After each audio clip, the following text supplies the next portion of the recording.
হিজাব বিতর্কে দেশদ্রোহী আরএসএসের বিরুদ্ধে জোট হতে প্রতিবাদ সভা ফুরফুরায়। কর্ণাটক সহ ভারতবর্ষের বিভিন্ন প্রান্তে মুসলিম মহিলাদের হিজাব পরার প্রতিবন্ধকতার প্রতিবাদে ও সংখ্যালঘু সম্প্রদায়ের নির্যাতনের বিরুদ্ধে ও সংবিধান বাঁচাতে প্রতিবাদ সভা হল ফুরফুরায়। এদিনে ফুরফুরা শরীফে মোজাদ্দেদিয়া ইত্তেহাদিয়া ফাউন্ডেশনের উদ্যোগে পীর সাহিব ও পীরজাদা এবং এলাকার বিশিষ্ট আইনজীবীদের উপস্থিতিতে প্রতিবাদ সভাটি অনুষ্ঠিত হয়। উল্লেখ্য, ইফতার পার্টির কথা উল্লেখ করে এই প্রতিবাদ সভা থেকে রাজনৈতিক ছদ্মবেশী নেতাদের থেকে দূরে থাকার কথা উঠে আসে। মুসলিমদের সমস্যা নিয়ে কেউ মুখ খোলে না, বরং ভোটের সময় মুসলিম দরদি নেতার লাইন লাগে। ভারতবর্ষের সংবিধান যেখানে ধর্ম পালনের স্বাধীনতা দিয়েছে, সেখানে আরএসএস পরিচালিত বিজেপি সরকার সাম্প্রদায়িকতার তাস খেলছে। সুতরাং একজন সচেতন নাগরিক হিসাবে আরএসএস এর ভারতবর্ষ হিন্দু রাষ্ট্র গঠনের লক্ষ্যের বিরুদ্ধে জোটবদ্ধ হতে হবে। এদিনের অনুষ্ঠান শেষে সাংবাদিকদের মুখোমুখি হয়ে পীরজাদা সাফেরি সিদ্দিকী কি বললেন শুনে নেব। প্রতিবাদ সভা কি কারণে? আমার বোন মুস্কানের উপরে যে অত্যাচার, যে জুলুম করেছে আরএসএস এর পোষা কুত্তারা, যেভাবে তার উপরে আক্রমণ চালিয়েছে, আমরা তার বিরুদ্ধে প্রতিবাদ করছি। কারণ মোদী সরকার আসার পর থেকে নিয়ে একের পর এক মুসলমানদের উপরে আক্রমণ শুরু হয়েছে।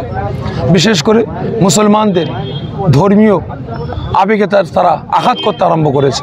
আমার আল্লাহ পাকের সংবিধান, 3 তালাক, মোদিজি নামধারী কিছু মুনাফেক মার্কা মহিলাদের সাথে করে নিয়ে আমার আল্লাহ পাকের সংবিধানটাকে ব্যান করেছে। এবং মোদিজি আবারও কিছু তাদের আরএসএসের পোষা কুত্তাদেরকে হলিয়ে দিয়েছে, যা তোরা মুসলমান মেয়েদের হিজাবকে নিয়ে টানাটানি কর, হিজাবকে নিয়ে খোল। সেই হিজাবের কেসটা সুপ্রিম কোর্টে যাবে, হাইকোর্টে যাবে। আমরা সেখানে গিয়ে যেমন বাবরি মসজিদ মামলা যেভাবে আমরা ঘুরিয়ে দিয়েছি, যেভাবে আমরা তালাকের মামলা ঘুরিয়ে দিয়েছি, ঠিক সেভাবে আমরা জজকে হাতিয়ার বানিয়ে ঠিক আমরা তালাকের মামলা, বোরকা মামলাটাকে, হেজাব মামলাটাকে ঘুরিয়ে দেবো। সারা মুসলিম সমাজের মেয়েদেরকে আমরা উলঙ্গ বানাবো। কারণ এরা জানে সারা মুসলিম ছাড়া অন্য ধর্মে যারা আছে, কারণ বিশেষ করে যারা আজ আমার বোনেদের ওপরে অত্যাচার জুলুম করেছিল, তারা তাদের বাড়ির মেয়েদের মতো উলঙ্গ বানাতে চেয়েছিল আমার বোন মুস্কানকে। বিশেষ করে শুধু মুস্কান নয়, মুসলিম জাতিকে। এর বিরুদ্ধে আমরা আজকে সোচ্চার হয়েছি, আমরা রাস্তায় নেমেছি। আগামী দিন আমরা আরও বিভিন্ন জায়গায়, বিভিন্ন জেলায় আমরা আন্দোলন করব।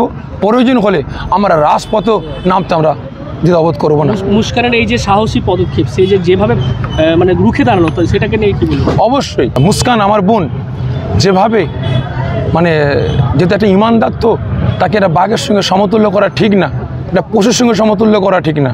কিন্তু তবুও নাচারে বোঝাবার জন্য বলছি, একটা বাঘিনী যে হুঙ্কার ছাড়ে, তার থেকেও ভয়ঙ্কর হুঙ্কার আমার বোন দিয়েছিল। কারণ ওই বোনের হুঙ্কার আল্লাহু আকবার, আল্লাহু আকবার। ওই আরএসএসের পোষা কুত্তাগুলো যখন ঘেউ ঘেউ ঘেউ ঘেউ করে জয় শ্রীরাম বলছিল, আমার বোন একা আল্লাহু আকবারের ধমনী দিয়েছিল। তাদের চিৎকারগুলো, ঘেউ ঘেউগুলো বন্ধ হয়ে গিয়েছিল।